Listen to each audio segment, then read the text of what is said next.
কষ্টের কথা বলতে হবে। স্পিকার, আপনার কাছে অনুরোধ করি, আল্লাহর রাস্তায় সংসদ সদস্যরা বিদ্যুৎ জ্বালানি নিয়ে কথা বলেন না। আমি জানি না কোন মুখে আপনারা কথা বলা সাহস করেন, হয়তো লজ্জা শরমের শিক্ষা আপনাদের মধ্যে নাই। মাননীয় সদস্য জনাব সৈয়দ সাইদুল হক হবিগঞ্জ সম্পূর্ণ প্রশ্ন। ধন্যবাদ মাননীয় স্পিকার। মাননীয় স্পিকার, এই প্রশ্নের ব্যাপারে সম্পূরক প্রশ্ন মাননীয় প্রধানমন্ত্রীর দৃষ্টি আকর্ষণ করছি। কেন আমার বিরুদ্ধে এইরকম নির্যাতন চলতেছে?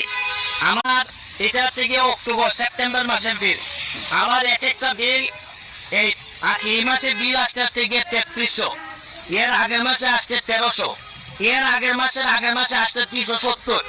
এর মানে হচ্ছে গিয়ে নিশ্চয়ই কোন একটা ঝামেলা হয়েছে, নাইলে আমার ছেলেও নাই, মেয়েও নাই, বউ বাচ্চা কেউই নাই, আমি একা থাকি আমার পিএসএ নিয়ে বাসায়। আমার বাসায় কেন হঠাৎ করে 1500 আর হঠাৎ করে 3000